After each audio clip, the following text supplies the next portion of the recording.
Bonjour à tous et bienvenue sur la chaîne Passion Rides. Aujourd'hui, je vous fais le test de la Street Twin 2021. Donc, exclusivité française voire mondiale. On est sur un nouveau modèle qui a pas mal de changements esthétiques en tout cas. Donc, on est sur un coloris Jet Black, c'est un noir brillant. Il existe deux autres coloris, un Matte Ironstone, c'est un gris mat, on va dire.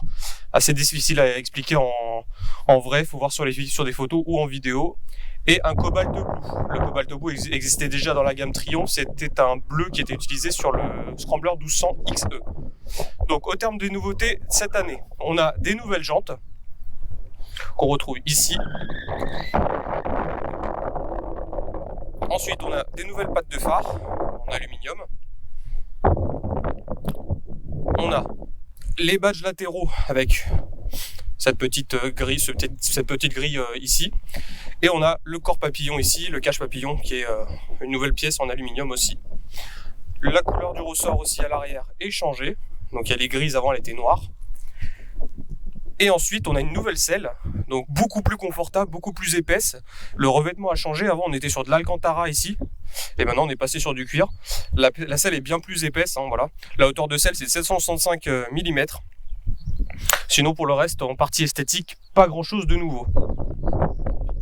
En revanche, pour la partie train avant freinage, donc ça c'était une avancée depuis le modèle 2019, on a un gros étrier Brembo à 4 pistons avec un disque de 310 mm, une fourche de 41 mm, la partie éclairage, tout est à halogène, rien de nouveau sur cette partie-là.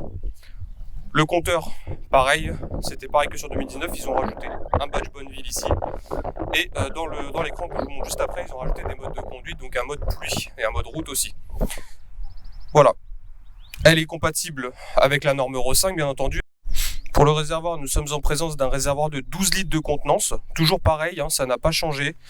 Au niveau de l'ouverture, c'est toujours pareil aussi. On fait pivoter cela, on met la clé dedans, on tourne vers la gauche, on dévisse. Le bouchon est libre. On remet en place. On reverrouille. Voilà. Pour le moteur, on retrouve un 900 cm3, toujours pareil. Sa puissance maximale est portée à 65 chevaux depuis 2019. Ensuite, on a un bridage qui existe sur cette machine pour le permis A2. Donc ça rapporte la puissance à 47 chevaux et demi pour un coût de bridage d'environ 150 €. Pour la boîte de vitesse, on est en présence d'une boîte 5 vitesses. Alors 5 vitesses pourquoi? Parce que c'est toujours pareil sur les gammes 900, il y a toujours 5 vitesses et sur les gammes 1200 des classiques c'est 6 vitesses. L'étagement de la boîte est assez long, donc ça ne pénalise pas du tout la consommation ou les reprises. Donc ça c'est vraiment des moteurs qui ont vraiment beaucoup de couple. On va vous le montrer juste après sur la partie dynamique. Pour l'échappement, on est sur deux échappements qui remontent avec une belle sonorité Rogue, vraiment même Euro 5 n'a pas réussi à l'étouffer cette machine par rapport à la norme Euro 4. Sur la partie freinage, on est en présence d'un seul disque à double piston qui freine plutôt correctement, c'est un bon ralentisseur.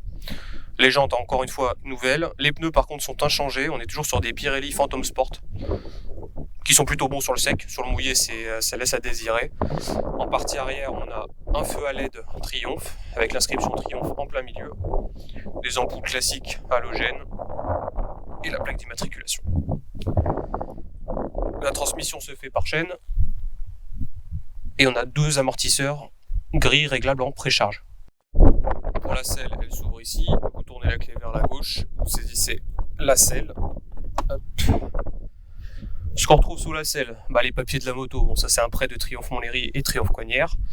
On a le calculateur moteur ici, la batterie, on a une prise USB qui est d'origine aussi, donc toujours sympa ça d'avoir ça, qui est allumé en plus après contact.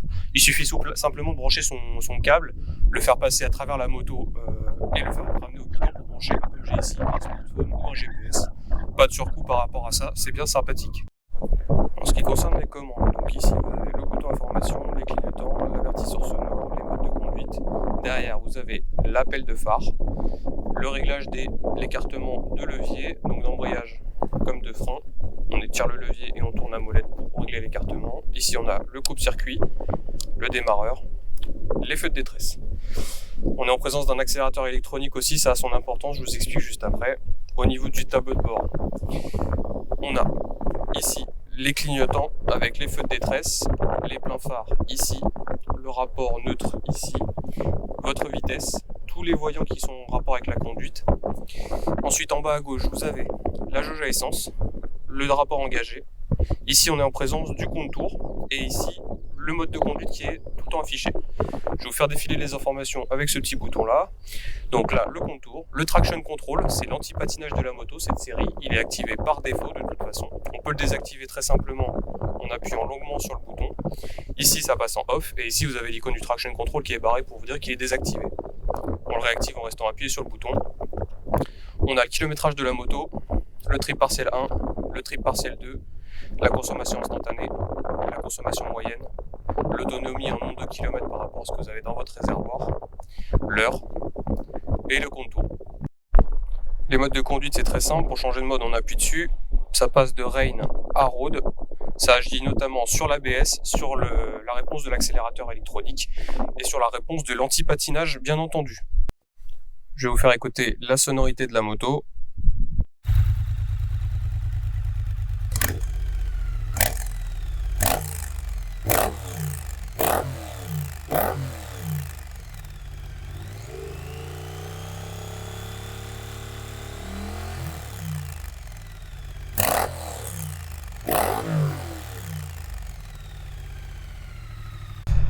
Alors, commençons par la ville.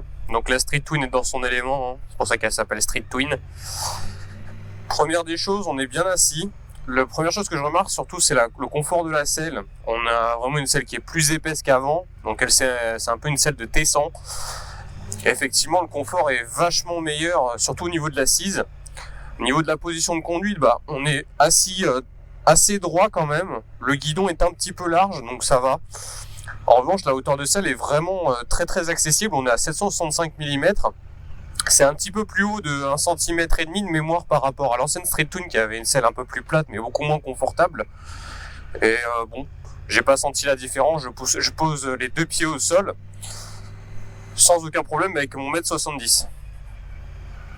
Alors, en termes d'amortissement, alors je suis en première vitesse là. C'est un petit peu ferme. C'est pas aussi confortable qu'une T100 effectivement, c'est un peu plus rugueux sur les ralentisseurs. Pour la boîte de vitesse, alors elle verrouille très très bien, il n'y a aucun problème là-dessus, on passe la première, la deuxième.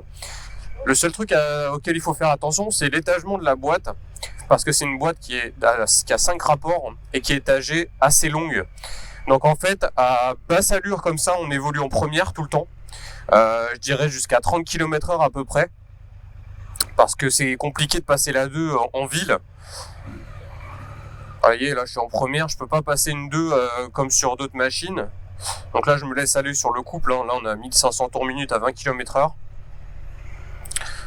Elle est très facile, très agile. Franchement, c'est un peu lourd par contre. C'est vrai que c'est une moto qui pèse un peu lourd par rapport à d'autres machines, hein. Ça pèse quand même 214 kg tout plein fait.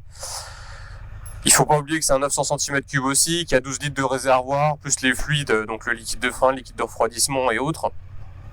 Donc c'est des choses à prendre en compte aussi. Bon, mais la machine est quand même plutôt vive en fait, de par la géométrie de la moto, elle est plutôt agile, vive. Regardez, juste, j'exagère même pas le truc en fait. Voilà, comme je vous disais, la boîte de vitesse en fait, la 2 je la passe à 30. Et j'essaie de me cantonner à peu près à 1800-1900 tours minute, pas en dessous. Parce que si je me laisse aller en dessous, vous voyez, c'est pas que le moteur n'aime pas, mais je trouve ça un peu moins agréable à rouler. Donc vraiment, il faut repasser une première.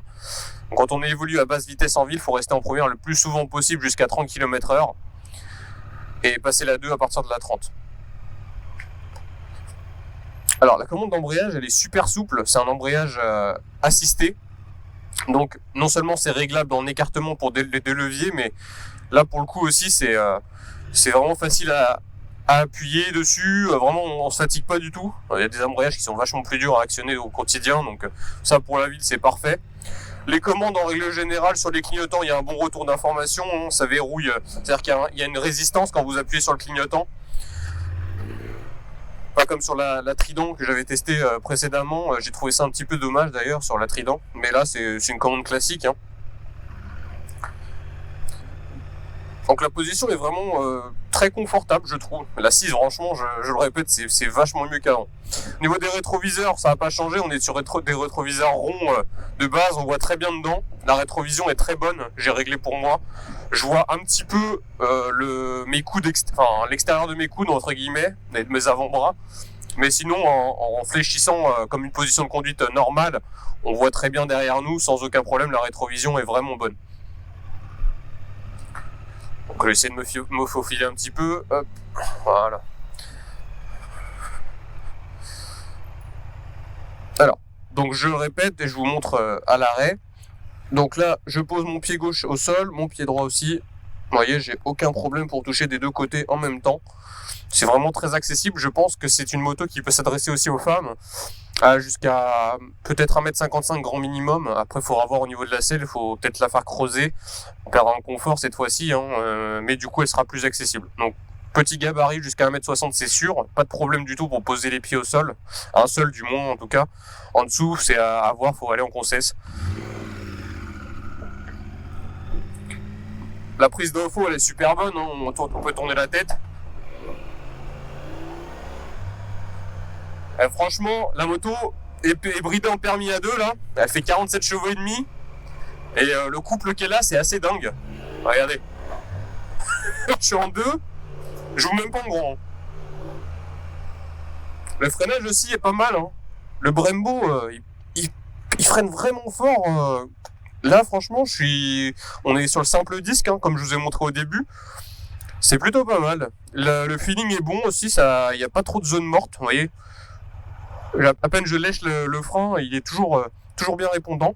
L'arrière aussi est pas trop mal. Bon, ça fait office de ralentisseur comme toutes les machines, mais en fait, on a un bon feeling, ça s'écrase pas en fait. Dès qu'on appuie dessus, en fait, ça grippe tout de suite. Je trouve ça pas mal. Alors on passe sur la départementale, donc les routes limitées à peu près à 70 km/h. Donc en 5e à 70, je suis à 2200 tours minute. Le moteur a vraiment tellement de couple qu'il évolue sur un filet de gaz, même sur un pont, il n'y a pas de problème particulier. La tenue de route, entre guillemets, je vais la tester dans des virages plus tard, mais déjà on est stable sur cette machine. Je peux lâcher le guidon, vous voyez, la moto est stable. Alors, c'est ça que j'aime pas trop, comme je vous disais, il faut vraiment rétrograder. Là, je sens que le moteur en dessous des demi-tours minute, il n'arrive pas à être rond. Enfin, je sais pas comment expliquer, mais en gros, il a du mal, quoi. Il peine un peu en dessous des demi-tours minute. Donc, c'est parce que c'est un bicylindre, tout simplement, même si ça a une grosse cylindrée, il n'aime pas particulièrement ce genre de régime moteur. Il vaut mieux les passer, ces vitesses, à 2500 tours minute minimum. Comme ça, à la plage suivante, on est dans les 2200 à peu près. C'est ce qu'il préfère. Donc l'étagement de la boîte, pour la départementale, en tout cas, il faudra aussi entre la 4e et la 5e à 70 km/h. Sur les nationales, limité à 80, effectivement, là, vous voyez, je suis à 80, on a 2500 tours minute à peu près. C'est le régime parfait de cruising. On va faire l'exercice du 0 à 100. Je vais le faire avec plusieurs modes. Donc là, je vais le faire en mode rain. Donc c'est toutes les assistances au maximum, l'ABS au maximum, l'anti-patinage au maximum et la réponse de l'accélérateur la plus douce possible. C'est parti, allez on y va. Je me cale au régime du couple max, 4000.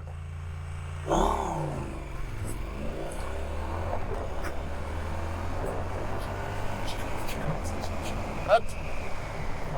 On est à 100. Alors, le freinage arrière, pas... Alors, si, quand même, regardez, je ralentis pas mal juste avec le frein arrière. Donc, pas mal du tout. Alors, les rapports montent jusqu'à 7000 tours minute. Donc, ça sert à rien non plus de cravacher le moteur. On a toute la puissance à 7005. Mais là, pour cet exercice-là, on cherche que du couple. Donc, 4000 tours minute, normalement, ça suffit. Ça sert à rien d'aller cravacher le moteur plus loin.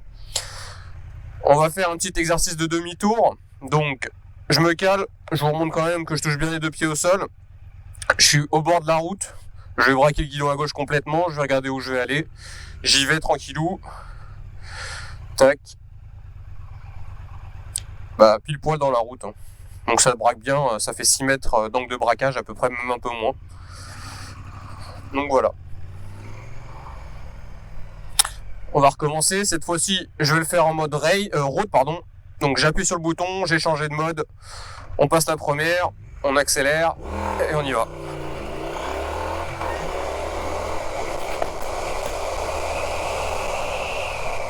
Et le frein avant. Oh là là. Bon, bah le frein avant il freine bien. Il n'y a pas de problème là-dessus.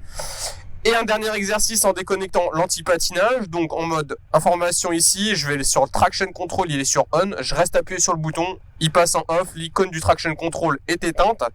Donc là, si je passe la première normalement et que j'appuie fort sur le frein, normalement la roue arrière va faire un petit burn. Allez, on reteste. Hop, alors je vais juste remettre le contour du coup. Tac. Voilà.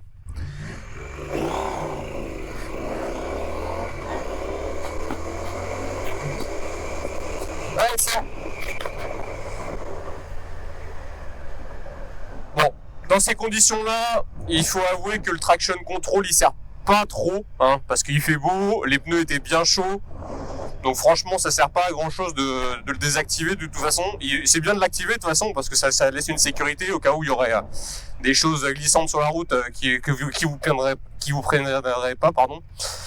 Donc là, pour le réactiver, le traction control, c'est très simple. Soit vous coupez le contact, soit vous allez chercher ici. Je vais couper le contact, ça sera plus simple. Je vais remettre le contact.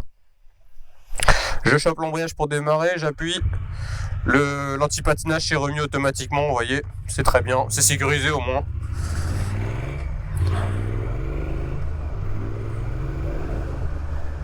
Donc je suis plutôt... en fait, c'est une moto qui est bourrée de couple. Hein. En fait, c'est une moto qui est très démonstrative sur les accélérations. De par le permis A2, de toute façon, elle ne prendra pas une vitesse de pointe exceptionnelle. En permis A2, on peut tabler quand même sur 140-150 km/h assez facilement. Vitesse de pointe débridée à 65 chevaux, il faut tabler sur 180 grand maximum. Hein. On peut pas monter beaucoup plus. Pour ceux qui connaissent les 17 tournants en région parisienne, c'est un peu le test d'efficacité châssis, on va dire, pour nous. Donc je vais tester un peu ce qu'elle vaut cette Street Twin. Bon, je m'attends pas à grand chose, franchement c'est pas une moto qui est faite pour les vies rouleaux, mais bon, on peut s'amuser quand même. On va tester ça tout de suite. Allez, je vous emmène, on ferme tout et on attaque un peu.